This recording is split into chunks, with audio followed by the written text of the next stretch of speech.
এসে ভিক্ষা করে, তারাও খুবই বিরক্ত বোধ করে আমাদের কিনে বাইরে বের হতে, যার কারণে আমরা সারা জীবন ঘরের মধ্যেই বন্দি থাকি। তখন আমার বাবাকে কলেজ থেকে জোরপূর্বক বের করে দেওয়া হয়। সমাজে আমরা বিভিন্ন সুস্থ সবল মানুষকে দেখি যারা সাহায্যের জন্য অন্যের দুয়ারে হাত পাতেন, ঠিক তার বিপরীতে রয়েছে অনেক সংগ্রামী মানুষ। এমনই এক সংগ্রামী নারীর দেখা পেয়েছি আমরা, যার নাম চাঁদের কণা, যার দুটি পাই অচল, সেই পা দিয়ে তিনি হাঁটাচলা কিছুই করতে পারেন না। তার যে শিক্ষা জীবনের কথা যদি বলি, তিনি ইডেন কলেজ থেকে মাস্টার্স কমপ্লিট করেছেন। শুধু এটি নয়, পাশাপাশি তার যে কারিগরি দক্ষতা, তিনি একাধিক বিষয়ে তিনি একজন কারিগরি দক্ষ একজন সফল নারী আমরা বলতে পারি। শুনবো সেই চাঁদের কণা আপুর যে জীবনের গল্প, সেই গল্পটি আসলে আমরা শুনবো এবং আপনাদের জানাবো সেই গল্প। যে চাঁদের কণা আপু, আপনি কেমন আছেন? আমি অনেক ভালো আছি আলহামদুলিল্লাহ। আপনি কেমন আছেন? আলহামদুলিল্লাহ ভালো আছি। শুনতে পেলাম আপনার দুটি পা নেই। আপনি এই দুটি পা না থাকা সত্ত্বেও আপনি আপনার যে পড়াশোনার জীবন সেটি চালিয়ে গিয়েছেন, পাশাপাশি আপনি একাধিক কারিগরি বিষয়ে আপনি একজন দক্ষ নারী। সেটি আসলে কিভাবে সম্ভব হয়েছিল, ছোট পরিসরে যদি একটু জানতে চাই বলুন। আমি চাঁদের কণা। আমি 9 মাস বয়সে পোলিও আক্রান্ত হই, মানে আমাকে পোলিও টিকা দেওয়া হয়েছিল না। তারপর থেকে আসলে আমি হাঁটতে পারি না। আসলে আমার মা বাবা শিক্ষিত ছিলেন, যার কারণে তারাও ভেবেছিলেন যে আসলে আমাকে শিক্ষিত করতে হবে। কিন্তু আমি যখন ছোট, তখন আসলে আমাদের গ্রামে ওরকম স্কুল কলেজ বা আমার যাওয়ার মতো কিন্তু কোনো পরিস্থিতি ছিল না। তারপরেও আমি আমার মা প্রাইমারি স্কুলের হেড টিচার ছিলেন, যার কারণে আমি একটু দেরিতে হলেও স্কুলে ভর্তি হই। এবং যেটা সমস্যা হয়, আমি আসলে ক্লাস করতে পারিনি কখনোই। তারপরে শুধু পরীক্ষা দিয়েছি এবং স্টেপ বাই স্টেপ উপরে উঠে গিয়েছি। সেইভাবেই আমি ঢাকা ইডেন কলেজ থেকে মাস্টার্স কমপ্লিট করেছি। এবং এর পাশাপাশি আমি গান, কবিতা আবৃত্তি, উপস্থাপনা, অভিনয়, স্ক্রিপ্ট রাইটিং, এমনকি কম্পিউটারের বিভিন্ন ধরনের দক্ষতা, যেমন power point, Excel, MS Word, মানে এগুলো আমার কাছে অনেকটা খেলাধুলার মতো, মানে আমি এটা খুবই এনজয় করি। এছাড়াও যদি বলেন যে কলেজে বিভিন্ন ধরনের প্রতিযোগিতা হয়, যেমন দাবা, ক্রাম, তারপরে ভার উত্তোলন, মানে ওয়েট লিফটিং। আমি কিন্তু 65 কেজি পর্যন্ত মানে উত্তোলন করতে পারি। তো সেক্ষেত্রে আমি বরাবর চ্যাম্পিয়ন, মানে সবার মধ্যে। কিন্তু এত কিছুর পরও আমি যেটা দেখি যে সামাজিকভাবে আমাদেরকে কোনোভাবেই মূল্যায়ন করা হয় না। মানে আমরা প্রতিবন্ধী মানুষ যারা মানে অনেক কিছু যোগ্যতা অর্জন করি, কিন্তু সেটা কারোর চোখে পড়ে না। আমরা বাইরে বের হলেই আমাদের চোখের দেখাতেই আমাদের একটা সার্টিফিকেট দিয়ে দেয় যে প্রতিবন্ধী মানুষ, সে কি আর করতে পারবে।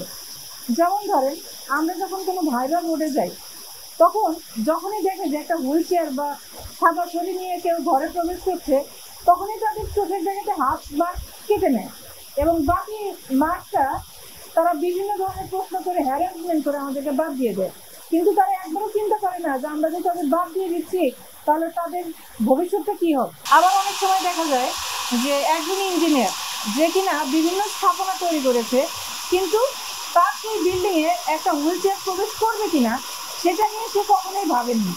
এমনকি কোনো বিল্ডিংয়ে হুইল চেয়ার ইউজ করতে পারবে এমন কোনো কাঠামো বা নকশা তৈরি করা হয়নি, যার কারণে আমরা ঘর থেকে বের হতে পারি না। এখন আমার এখানে আরেকটা কথা বলতে চাই, সেটা এই যে চোখের দেখাতে আমাদেরকে বেশিরভাগ সময় বলে যে আমরা প্রতিবন্ধীরা ভিক্ষে করে খাই, কিন্তু এটার ভিতরে মানে কাহিনীটা কি, এটা কিন্তু কেউ কখনো জানার চেষ্টা করেনি। এটার মূল কারণটা আমরা যারা মোটামুটি খেতে পারি, পড়তে পারি, তারা কিন্তু ঘর থেকে বের হই না। এর কারণ হলো যে ব্যাংক, বিনোদন কেন্দ্র, park, cinema hall, shopping mall থেকে শুরু করে মানে বিভিন্ন মানে যেরকম ধরেন ট্রেন, বাস, CNG, মানে কোনো জায়গাতেই আমাদের প্রবেশগম্যতা নাই। এমনকি আমরা দূরে যখন কোথাও একটু ভ্রমণ করতে যাব, তখন কিন্তু রাস্তার মাঝখানে একটা হুইল চেয়ার ব্যবহার উপযোগী কোনো টয়লেট নাই। তাহলে আমরা দূরের কোনো পথ কীভাবে পাড়ি দেব? তো এটাতে যে সমস্যা হয়, মানে আমরা নিজেরা ফেস করি যে আমাদের বাইরে প্রবেশগম্যতা নাই, আমরা বের হতে চাই না। আবার আমাদেরকে বের করার জন্য আমাদের যারা অভিভাবক থাকে, তারাও খুবই বিরক্ত বোধ করে আমাদের কিনে বাইরে বের হতে, যার কারণে আমরা সারা জীবন ঘরের মধ্যেই বন্দি থাকি। কিন্তু যারা এই প্রতিবন্ধকতার শিকার হয়ে মোটামুটি তাদের আর্থিক অবস্থাও খুব খারাপ, পড়াশোনাও করতে পারেনি, তারা ঘরে থাকতে পারছে না, কারণ তাদের খেতে হবে। যখন তারা ক্ষুধার জ্বালা সহ্য করতে না পেরে ঘরের বাইরে বের হয় এবং রাস্তায় দাঁড়িয়ে ভিক্ষা করে, তখন মানুষ মনে করে যে আমরা তো শুধু তাদের দিকে ভিক্ষা করতেই থাকে।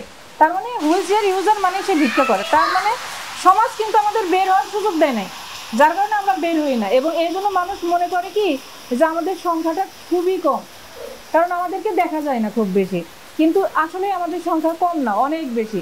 শুধুমাত্র আমাদের সুযোগের অভাবের কারণে আমরা ঘরে বন্দি থাকি, এবং যারা মানে খিদার জন্য সহ্য করতে না পারে বাইরে বের হয় তাদেরকেই চোখে পড়ে, যার কারণে আমাদেরকেও ওইভাবেই মানে মূল্যায়ন করে, যা মোটেও ঠিক না। তো এখানে আমি আর একটা কথা বলতে চাই, সেটা হলো যে আমি যখন অনার্স ফার্স্ট ইয়ারে ভর্তি হই তখন আমার মা মারা যায়, এবং এর পিছনের একটা গল্প হলো যে আমার বাবা আমাদের যত জমি জমা বা যত সম্পত্তি ছিল সব বিক্রি করে একটা কলেজ প্রতিষ্ঠা করে, কারণ তার ইচ্ছা ছিল যে গ্রামে যদি একটা কলেজ হয় তাহলে সেখানে অনেক মানুষের কর্মসংস্থানের সৃষ্টি হবে, এবং সেখানে আমি হবো একজন লেকচারার। মানে বিশেষ করে আমার কথাটা তার মাথায় ছিল যে আমার এই মেয়েটা একজন শিক্ষিত হবে এবং সে একজন প্রভাষক হবে একটা কলেজে, এই চিন্তা করে সে এই কলেজটা প্রতিষ্ঠা করে।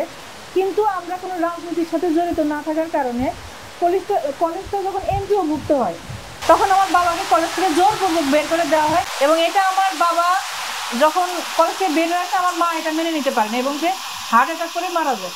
এবং মা মারা যাওয়ার জন্য যেটা হয় আমার বাবা সেটা সহ্য করতে না পারে সে ব্রেন স্ট্রোক করে। ওই মুহূর্তে আমি অনার্স ফার্স্ট ইয়ারে পড়ি। তো আর্থিকভাবে যেহেতু আমরা পুরাই ক্ষতিগ্রস্ত, সেখানে আসলে আমার পড়াশোনা করা বা আমার নিজেকে গড়ে তোলার কোনো সুযোগ ছিল না, আমার পড়াশোনা বন্ধ হয়ে যায়। কিন্তু একজন মানুষ হিসেবে যখন আমি ভাবলাম যে আমাকে তো এভাবে পড়ে থাকলে হবে না, আমাকে দেখিয়ে দিতে হবে যে আমি চাঁদের কণা, আমি কিছু পারি, তখন আমার মাথায় হঠাৎ মানে আসলো যে আমি পড়াশোনা করতে চাই, কিন্তু কে আমাকে পড়াশোনা করাবে? তো ছোটবেলা থেকে যেহেতু উপস্থাপনা, কবিতা আবৃত্তি, গান বা এই ধরনের কাজ করতে আমার ভালো লাগতো, সেজন্য আমি আমাদের বাংলাদেশে যে চ্যানেলগুলো আছে আর টিভি, বাংলা ভিশন, মাই টিভি, এটিএন বাংলা বা যত চ্যানেল আছে মোটামুটি 11টা চ্যানেলে আমি একটা চিঠি পাঠাই। সেই চিঠিতে প্রথম হেডলাইনটা ছিল মানুষ নিজের শখের বসে লাখ টাকার কুকুর পোষে, কিন্তু আমাদের মতন যারা মেধাবী মানুষ আছি, যারা শুধুমাত্র টাকার জন্য পড়াশোনা করতে পারছি না, তারা মানে কুকুরের চেয়েও মানে নিম্ন অবস্থায় বসবাস করছি, যেটা আমি মেনে নিতে পারছি না। তো আমি সবাইকে অনুরোধ করি যে আমাকে একটা কাজের সুযোগ দেওয়া হোক, আমি কারো দয়া দাক্ষিণ্য চাই না, আমাকে আমার যোগ্যতা অনুযায়ী একটা ছোট্ট কাজের সুযোগ দেওয়া হোক যেন আমি আমার পড়াশোনাটা কন্টিনিউ করতে পারি। তখন ওই 11টা চিঠির ভিতর থেকে মাই টিভি আমাকে সুযোগ দেয় যে তুমি চাকরি করতে পারো এবং পড়াশোনা করতে পারো। তখন আমি মাই টিভিতে জব করে পাশাপাশি আমি পড়াশোনাটা চালিয়ে যাই, এবং শেষ পর্যন্ত আমি ঢাকা ইডেন থেকে মাস্টার্স কমপ্লিট করি। এটা কিন্তু আমার জন্য অনেক বড় একটা যুদ্ধ, কারণ আমার মা নেই, আমার বাবা অসুস্থ, আমি শারীরিকভাবে হাঁটতে পারি না, আমি তো একটা গ্রামের সাধারণ মেয়ে, সেখান থেকে এখানে উঠে আসাটা আসলে খুব সহজ গল্প না। তো আমি চাই যে চলার পথে আমাদের এই যে কষ্ট, আমাদের এই যে এত পরিশ্রম, এটা তখনই বৃথা হয়ে যায় যখন মানুষ আমাদেরকে করুণার দৃষ্টিতে দেখে বা অবহেলা করে। তো আমি এই দৃষ্টির পরিবর্তন চাই, আমার এই একটাই চাই। আমি বলছি না যে সরকার আমাদের এই সুযোগ সেই সুযোগ দেখে, আমার এত চাওয়া নাই। আমার সবচেয়ে আগে চাওয়া হচ্ছে আমার সমাজ পরিবর্তন হবে, তাদের দৃষ্টিভঙ্গি পরিবর্তন হবে, এবং আমাকে প্রতিবন্ধী না, আমাকে চাঁদের কণা বলতে হবে, এটাই আমার চাওয়া।